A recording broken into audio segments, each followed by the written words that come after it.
கண்ணன் மற்றும் அர்ச்சுனனின் உறவை மட்டுமின்றி ஒரு பணியின் ஒவ்வொரு பரிமாணத்தையும் காட்டுகிறது. இது சமூகத்தின் ஒவ்வொருவரும் தங்கள் கடமையை செம்மையாகச் செய்வதன் அவசியத்தை வலியுறுத்துகிறது. கண்ணனும் அர்ச்சுனனும் ஒவ்வொருவரின் கடமை. போரின் சூழல். மகாபாரத போர் 18 நாட்கள் நடந்தது. இதன் ஒவ்வொரு நாளும் கடினமானது. பகலில் போராடும் அர்ச்சுனன் மற்றும் அவருடைய தேரின் சாரதியாகிய கண்ணன் இருவரும் தங்கள் பொறுப்புகளை மிகுந்த தீவிரத்துடன் செய்து வந்தனர். பகல் முழுவதும் தன் பாண்டவர் தரப்புக்கு சேவை செய்த கண்ணன் இரவில் ஓய்வெடுப்பதற்கு பதில் குதிரைகளின் நலனுக்காக உழைத்தார்.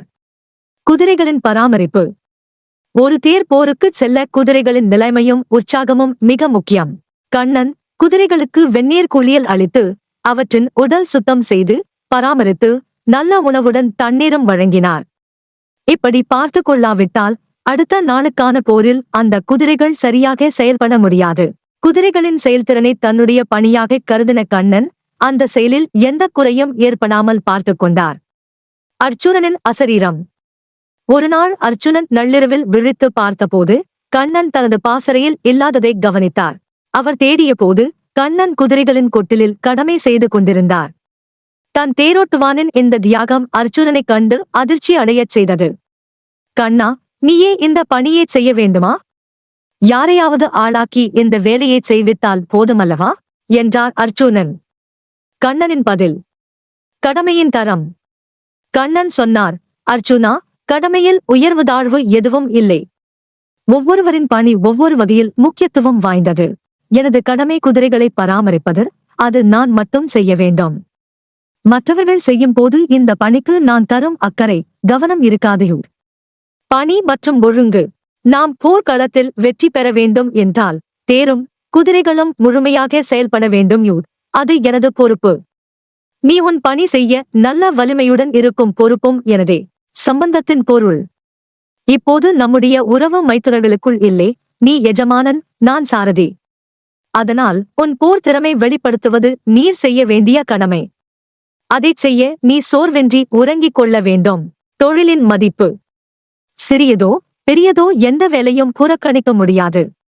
குதிரைகள் சரியாக இருக்காவிட்டால் அர்ச்சுனனின் தேரோட்டமும் போரின் வெற்றியும் மங்கிவிடும். அர்ச்சுனனின் புரிதல். கண்ணனின் செயல் மற்றும் வார்த்தைகள் அர்ச்சுனனின் மனதை கவர்ந்தது.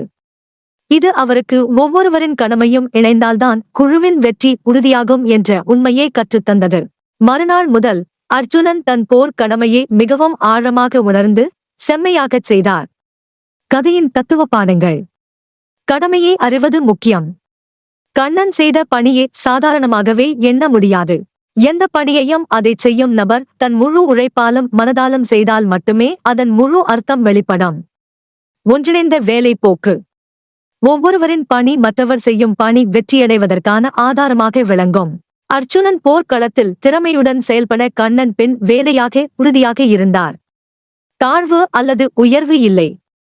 மனிதர்கள் தங்கள் பணி சிறியது என்று எண்ணி குறைவாக எண்ணக்கூடாது.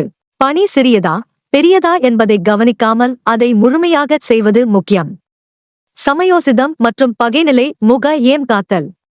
கண்ணனின் நெருங்கிய அக்கறை மற்றும் ஒழுங்கான செயல்பாடு தர்மம் மற்றும் வெற்றிக்கான அவரது பரிபூரண அர்ப்பணிப்பை காட்டுகிறது. நோக்கம் மற்றும் வாழ்க்கை பாடம். இன்றைய வாழ்க்கையிலும் இந்த பாடங்கள் பொருந்துகின்றன. எவ்வளவு பெரிய பொறுப்பு இருக்கிறவர்களாக இருந்தாலும் ஒவ்வொரு நுணுக்க பணிக்கும் அவசியம் உண்டு.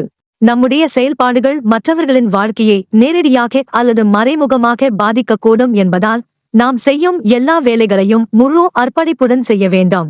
சாதாரண வேலையிலிருந்து சாதனைகள். சின்னதாக தோன்றும் செயல்கள் பெரிய வெற்றிகளுக்கான அடித்தளமாக இருக்கின்றன.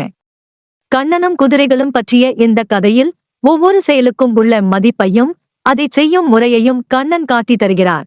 இது ஒவ்வொருவரின் வாழ்க்கையிலும் அன்றாட செயல்பாட்டின் முக்கியத்துவத்தை உணர்த்தும் நெறியாகும்.